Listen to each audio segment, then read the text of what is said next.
Wenn die Fashion-Aufträge nicht zu dir kommen, dann musst du zu den Fashion-Aufträgen. Und wo sind die? In Kapstadt. Also sind wir jetzt in Kapstadt.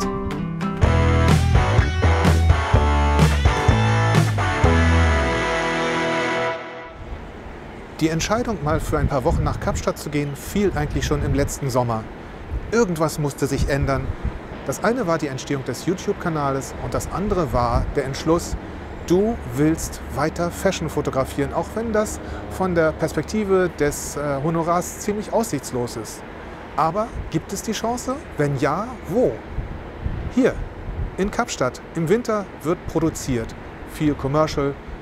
Viele Models kommen auch einfach her, um ihr Portfolio zu erweitern. Und da will ich auch dabei sein und möglichst auch noch Geld verdienen. Seit 3 Tagen bin ich jetzt hier und ich berichte euch mal, was sich dort getan hat. Am Montag ganz früh morgens bin ich von Köln aufgebrochen Richtung Frankfurt, von Frankfurt nach Doha geflogen und von Doha weiter nach Kapstadt. Das, was jeder Fluggast sich wünscht, ist, es kommt eine Stewardess und sagt, Herr Rindelau, Sie sind abgegradet worden von der Economy Class auf die Business Class. Warum? Ich habe keine Ahnung. It's your lucky day, das war die Begründung. Aber ich habe es mir natürlich gut gehen lassen und es war ein einmaliges Erlebnis. Man hat seine eigene Kabine, na gut, sie ist halb hoch, man kann die Tür zumachen und hat seine Ruhe. Es gibt Essen vom Feinsten und nicht aus kleinen Aluschälchen, sondern richtig mit Serviette, Tellern. Man kann sich alles an Getränken wünschen, was es nur gibt. Ich zeige euch mal einen kleinen Blick über die Speisekarte und über die Getränkekarte. Wo kann man in Kapstadt wohnen? Ja, am besten natürlich in der Nähe des Wassers. So habe ich ein Apartment gemietet, das in der Nähe der Waterfront im Distrikt Victoria and Albert liegt, sozusagen dem Hafen von Kapstadt. Auf der einen Seite hat man halt diese Waterfront und auf der anderen Seite den Tafelberg, der allgegenwärtig ist hier. Im Moment stehe ich gerade auf dem Rooftop, auf dem Dachgarten unseres Apartmentgebäudes. Hier im 7. Stock hat man einen super Überblick sowohl in die eine als auch in die andere Richtung und es gibt einen Swimmingpool.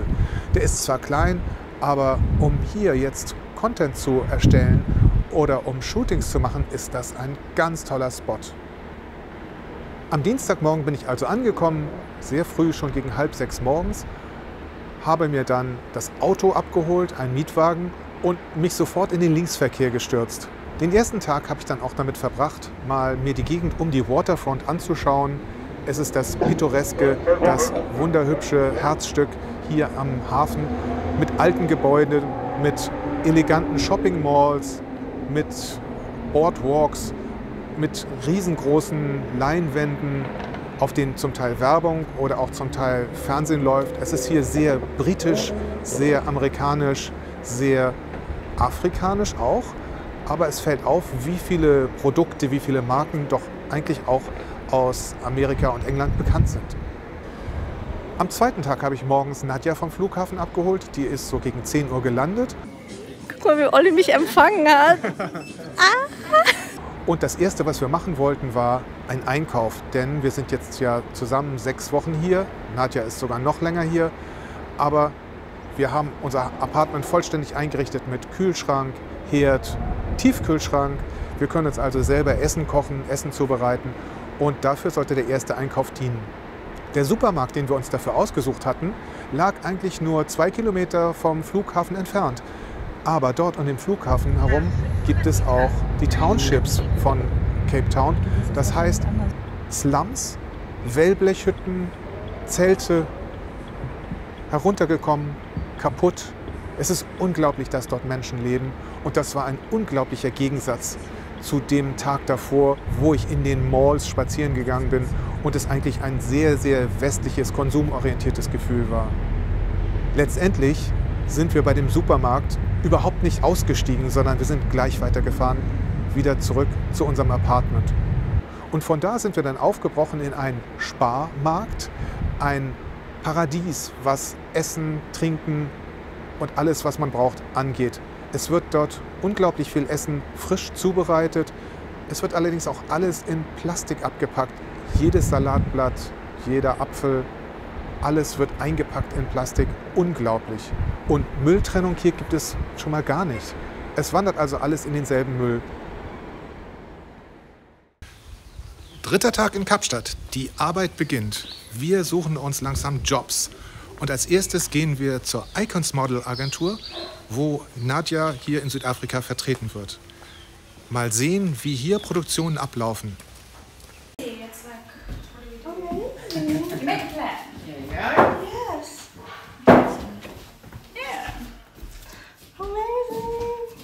Made in Portugal or Mallorca.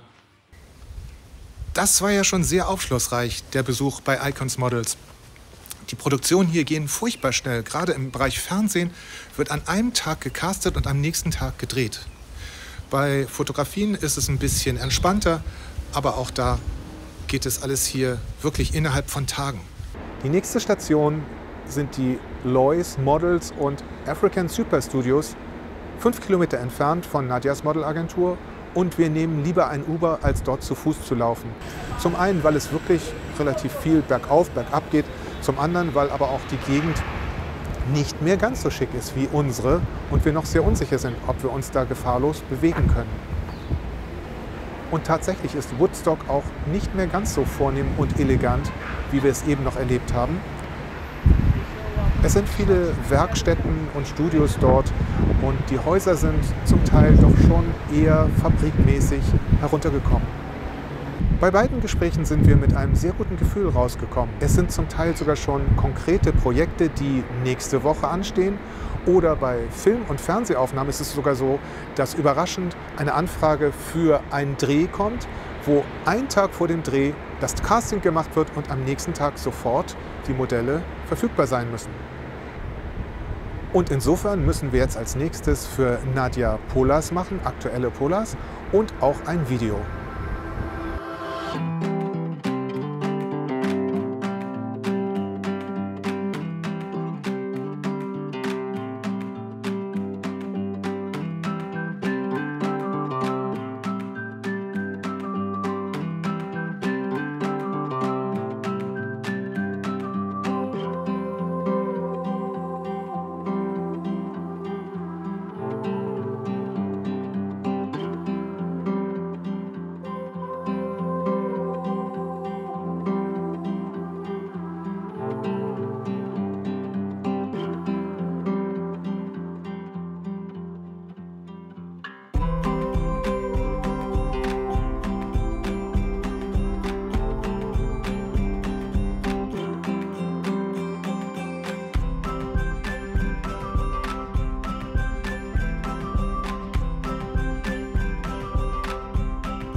Teil 2 unserer Aufgabe der Agentur. Nadja muss ein About Me drehen.